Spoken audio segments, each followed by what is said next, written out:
Welcome to my podcast, Lisa with a Visa, your passport to the world. Join me on a journey to discover the beauty, diversity, and wonders of our planet. From vibrant cities to remote landscapes, from mouthwatering cuisine to heartwarming encounters, this podcast is your ultimate guide to unforgettable travel experiences.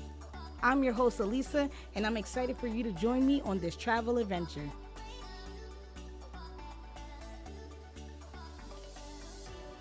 Hey guys, welcome back to a second episode of my podcast, Lisa with a Visa, where I'm going to be talking about my review on London, where I had traveled solo but not alone with EF Ultimate Break. And for those who have not listened to my last podcast, EF Ultimate Break is a travel company that allows individuals between the ages of 18 to 35 to travel free of hassle. It offers a variety of pre-planned trips to destinations all over the world. So they have trips to Asia, Europe, South America, Africa, and a lot of other places. So EF Ultimate Break trips include accommodation, transportations between destinations, guided tours, and some meals and activities are included, and it allows travelers to explore and experience different cultures with like-minded individuals. You guys all had picked, a country that you guys wanted to go to for whatever reason, so you guys already have one thing in common regardless of what race you are, gender you are, how old you are. Your in common would be the destination that you guys all paid to get a tour of. So this company basically aims to provide a unique and immersive travel experience that caters to the interests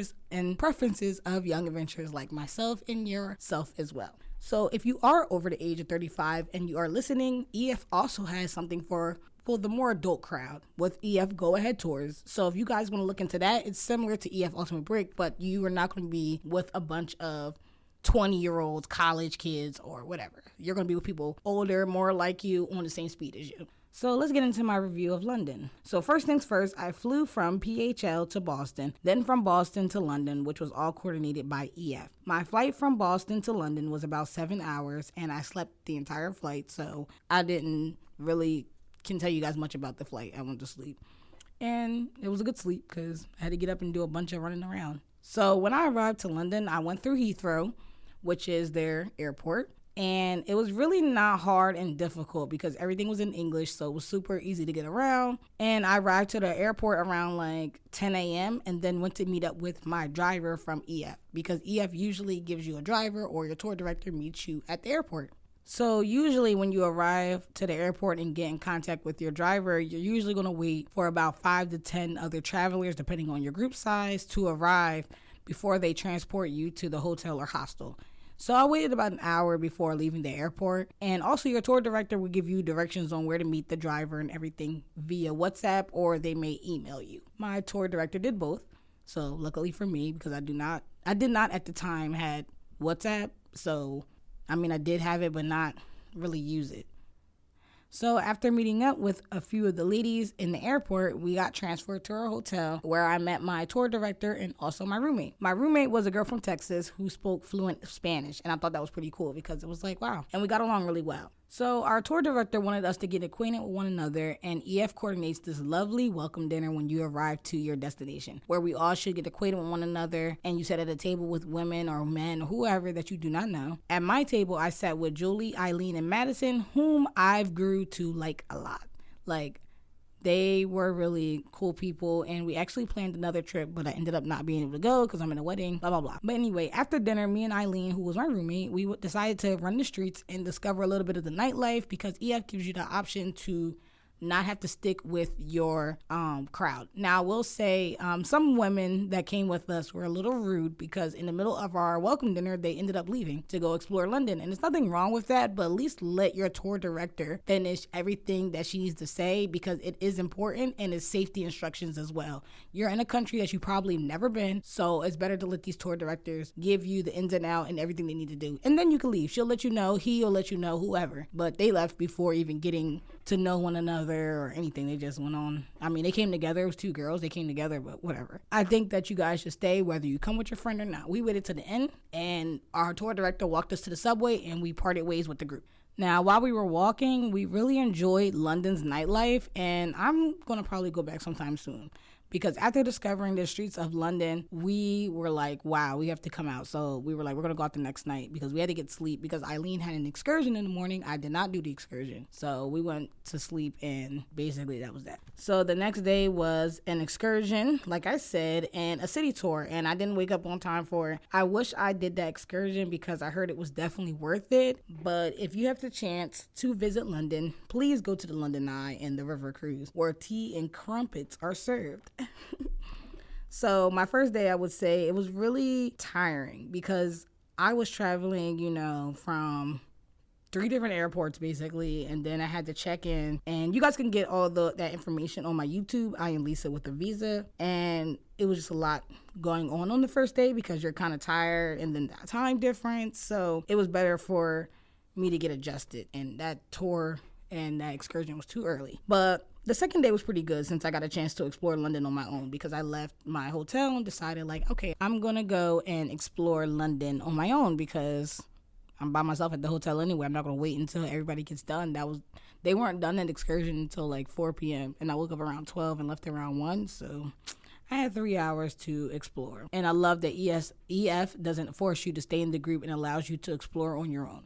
Later that night, I did end up meeting with some of the girls from my trip, and then we went bar hopping in London, which was pretty cool, and I'm glad I got a chance to do that. Sorry, I forgot all the bars I went to. I don't remember, and at the time, I wasn't thinking about vlogging, blogging, none of this, so next time, I got y'all. However, I did meet some cool people in London, and at the bar, we were able to get some tips to what to do around London, and then they ended up coming back with us to our hotel, and one of the girls ended up fucking one of the guys. I'm being messy, I don't care. They was wilding. But, live your life, girl, live your life. But I will say this was the day that broke me out of my shell because I was by myself going to London, and now I'm hanging out with a bunch of girls I do not know prior to the trip. We have a group chat, and in the group chat, you'll get the group chat maybe 3 months before your trip to get acquainted with one another. But, yeah, you don't know somebody until you meet them in person. That's all I can say. So my final day in London was a free day. And that day we decided to get some good food because the food in London is fucking disgusting. I don't know if it's because of my American taste buds. I don't know. I like the shit that we got in America, the unhealthy shit. I know I'm bad. I can't be saying this stuff, but I do love the quality of food we have in America compared to London. But whatever. I ended up having McDonald's the day before in London, and it was disgusting. The food, it felt like the meat wasn't all the way cooked, and McDonald's is not no restaurant where you don't want to get a well-done burger, so I don't know what the fuck they was doing. I didn't even eat the whole thing because I bit into it. I'm like, ew, what? Yeah, most of the time when I was in London, I had pizza, disgusting. I had pasta, disgusting. McDonald's, disgusting. Some of the girls had wings. They said they were okay. I didn't try any wings. But London has a big Indian population, which is very interesting to know. So they have really good Indian food in London. And that's where we went on our third day to get Indian food because we were like, let's try something good. And someone looked up on TikTok and this was a restaurant that was recommended, which was Dishoom. And it's really nice and the food was good. Finally, the food was good. And just to let you guys know, it's not just me that thought the food was nasty. We all thought the food was nasty. And my tour director warned us on the first day that the food was going to be nasty. Our welcome dinner food was fish and chips. It was disgusting. I'm not going to say it was disgusting. It wasn't all that, though. It wasn't given welcome dinner. I wouldn't have paid for it if it was purchased because it was free. Well, not really because I did pay for it when I paid for this trip. Whatever. But anyway, my tour director, she told us the food was going to be nasty. So, hello. But I did enjoy the Indian food. And then afterwards, we went shopping, but we really didn't get to go shopping.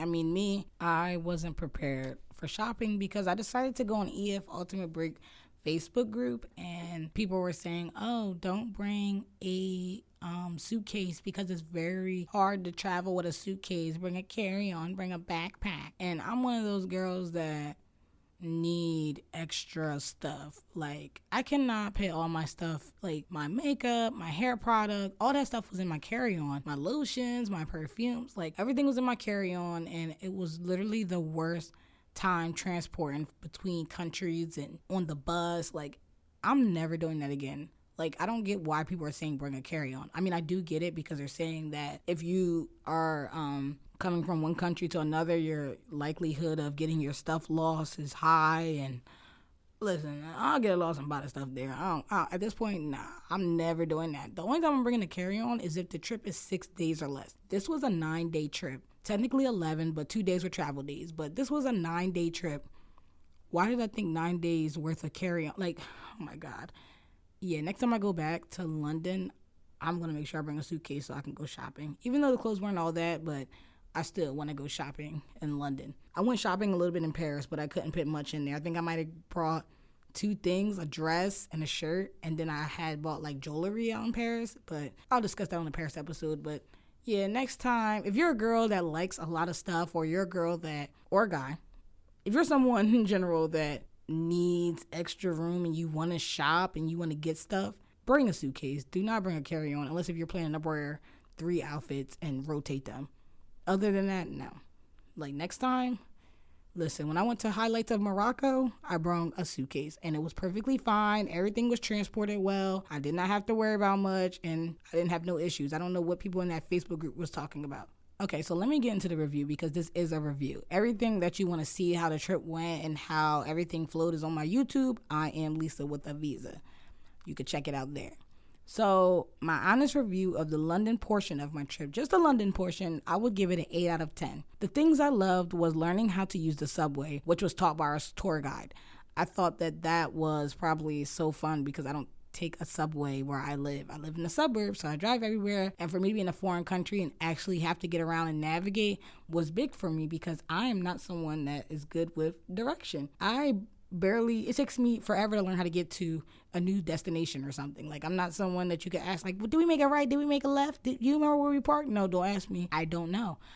My brain just loses it when it comes to directions. I don't know. So for me to be able to catch the subway, listen, my friends was proud of me. They was like, all right, girl, you getting it. But I also like being able to have free time to do whatever I wanted to do. Like, our hotel we stayed at was Ibis Canning in Canning Town, and it was right across the street from the metro, what made things super easy and convenient to get around London. I liked the hotel. It was only 2 people per room, which I really enjoyed because I don't like to be bunched up. And I don't know if you guys noticed, but EF does different style trips. So with the essential trip, it is cheaper, and that's a trip I took. The accommodation is usually a hostel, and it can pack up to 6 individuals for, a trip. And this essential trip was only $3,000. But I do think it was worth it, even though in other countries I was packed with more and more people. But I like that in London, it was just me and Eileen. But anyway, so luckily for London, the hotel we stayed at wasn't more than 2 people. So I really enjoyed how clean London was and how it was easy to get around and how safe I felt when I was alone. The reason why I wouldn't give London a 10 out of 10 is because of the food. That's literally it. Everything else was like, I was like, I would actually live here. London was very similar to my home, if that makes sense. Like, the weather wasn't super hot. It was really nice. And we went in September. Well, August 31st and September on. And it was like perfect fall weather. Like, it was just giving very similar to New Jersey. Just New Jersey's not as pretty. No offense to New Jersey. But anyway, I didn't like how short my London portion was. So if you do take this trip, it's like your first day you land in London. So that's already day 1 out. And then you have the second day, which is your excursion. Then your third and final day, and then you're off to Paris. It was very rushed, I felt like. And I mean, it's only 72 hours in each country. What did I expect? But next time I go, I have to stay for at least 4 days, I will say. But if you're taking the London trip, they have a London city tour trip, which is only 7 days. It will be great. I feel like they do an excellent job at explaining London and exploring with you. But when you do the London, Paris, and Barcelona tour, it's very limited. So that's the only thing I didn't like. But the good outweighed the bad, and I'm thinking of doing a London trip now. And I'm like, when am I going to have time to do that? I have other countries to visit. But I really want to go back and sit in London and actually indulge in the culture and indulge in the food. Maybe I can find better food because, like I said, it only has 72 hours there, barely 72. So I didn't have a chance to really find good food places, but I'm pretty sure they do. I'm sure not all the food in London is disgusting. But yeah, so stay tuned for that adventure. But overall, London got an A from me, and I loved it so much. The UK makeup girlies did their thing because when I was in London, I was like, dang.